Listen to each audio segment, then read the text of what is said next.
حبايبي عاملين ايه؟ يا رب تكونوا بخير. لو اول مره تشوفوني ما تنسوش الشير واللايك والكومنت، واللي محتاج قراءه خاصه بيتواصل معايا على رقم الواتساب الموجود قدامكم على الفيديو. النهارده هنعمل مع بعض قراءه عن حبيبك، شريكك، وتبر الشخص اللي في بالك، اللي انت بتفكر فيه. هنشوف مشاعره ليك في الطاقه الحاليه، بيفكر في ايه، اللي بيدور في عقله، اللي بيدور في قلبه، ايه الحاجات اللي انت ما تعرفهاش عنه. هنبتدي مع بعض. بسم الله.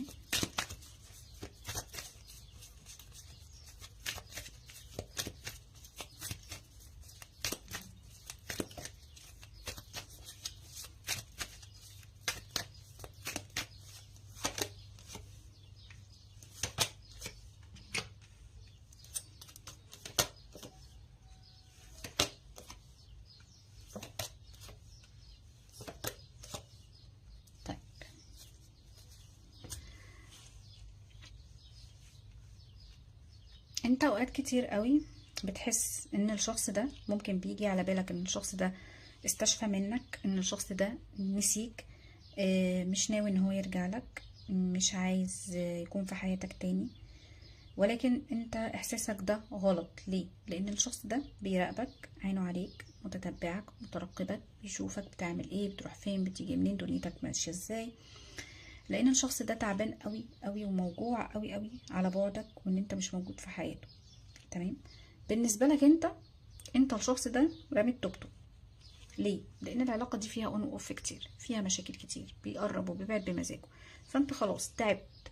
الشخص ده بالنسبه لك ما بقاش فارق معاك. تمام. ولكن الشخص ده بيهرب او بيبعد لان هو زهقان من المسؤوليات اللي حواليه، الاعباء اللي حواليه، بيحاول ان هو يهرب. تمام. وخلي بالك هو بيحاول يهرب من مشاكله، من ظروفه، من اللي حواليه فيك، مش بيهرب منك، بيهرب فيك انت. تمام.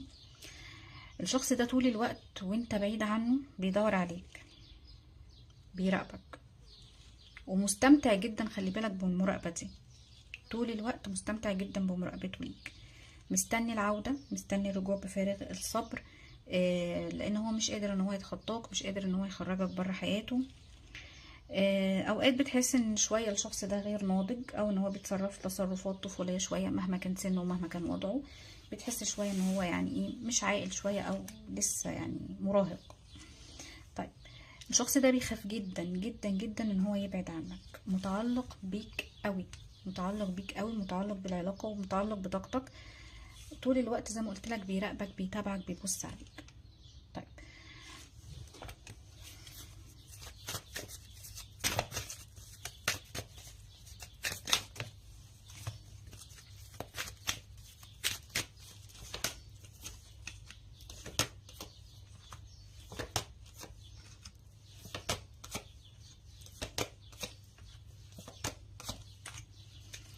طيب، شايفة ان الشخص ده ممكن يكون كذب عليك في حاجة، وندمان عليها. يعني هو كذب عليك في موقف، كذب عليك في حاجة وندمان عليها، وبيلوم نفسه، بيأنب نفسه على الكذبة دي. تمام. ليه؟ لان انت بالنسبة له حاجة مهمة جدا، حاجة كبيرة قوي.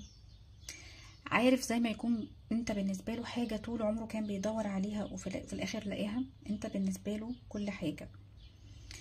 خلي بالك البعد اللي هو فيه دلوقتي، ان هو حاليا بعيد عنك، البعد ده مش بإرادته.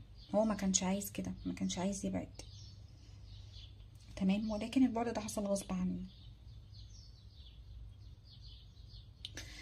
اوقات كتيرة جدا انت بتحس ان هو مختفي، بتحس ان هو مش ظاهر، مش قادر تعرف حاجة عنه. فخلي بالك هو متعمد ده، متعمد ان هو يختفي علشان يلفت انتباهك، عشان يحيرك، يشتتك، يخليك طول الوقت بتدور وراه.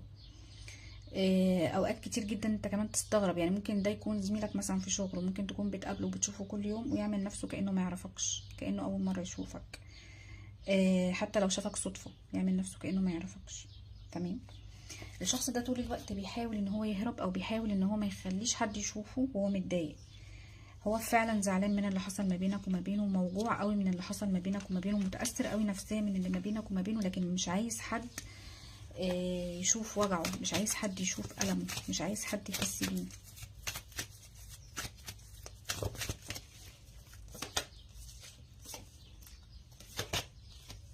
طيب، انت دايما دايما في طاقة مراقبة. الشخص ده مش عايز يكبر دماغه منك، دايما مراقبك، دايما باصص عليك، دايما باصص على اللي بيحصل في حياتك، تطوراتك، امورك، رايح بتروح فين، بتعمل ايه، دنيتك ماشيه ازاي. شايفه ان هو كمان بيتهمك او شايفك ان الفتره دي ان انت شخص غامض، وعايز يقولك انت بالنسبه لي شخص غامض، وانا مش قادر ان انا افهمك، او مش عارف افهمك، او مش عارف اوصلك. ودي برضو حاجه مشتتاه ما بينه وما بين نفسه. عارف ان هو جه عليك، عارف ان هو زعلك، عارف ان هو وجعك، عارف ان هو اذاك، عارف ان هو اتعدى حدوده معاك، عارف ان هو تعبك قوي. وخلي بالك الهدف برضو من مراقبته ليك، غير ان هو يعرف تطورات حياتك، ان هو قاعد كده بيراقبك وبيتابعك وبيشوفك بتعمل ايه، عشان بيحط خطة او بيفكر هيجيبك ازاي، او هيدخل حياتك تاني ازاي، او هيقتحم حياتك تاني ازاي. طيب خلي بالك انت كمان اضطريت ان انت تديله ظهرك، فانت مديله ظهرك وانت متضايق، لان انت ما كنتش عايز كده، ما كنتش عايز تبعد، ما كنتش عايز تديله ظهرك. انت بالنسبه لك اديت له ظهرك، ولكن كنت فاتح له برضو قلبك، كنت مستنيه.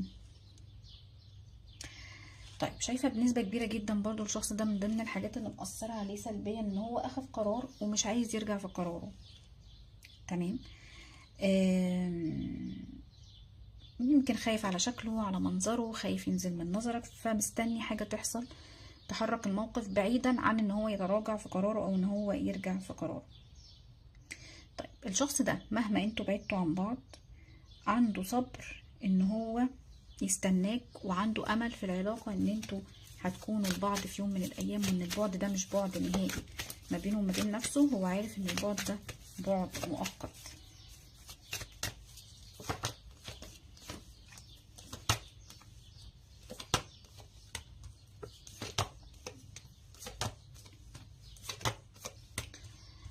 الشخص ده عنده حالة من تأنيب الضمير، ضميره مأنبه على ايه؟ على المشاعر الحلوة اللي انت كنت بتديها له، لان هو عارف ان انت اكتر حد اديت له مشاعر حلوة، وعارف ان انت جواك مشاعر كتيرة جدا ليه، فضميره مأنبه على المشاعر دي، ان هو خسرها، ان هو جه عليها، ان هو مش لاقيها دلوقتي. وخلي بالك هو دلوقتي شايف ان لحظات قربك واهتمامك بيه، اللحظات اللي انت كنت جنبه فيها دي كانت من اجمل اللحظات اللي كانت بتمر في حياته. تمام.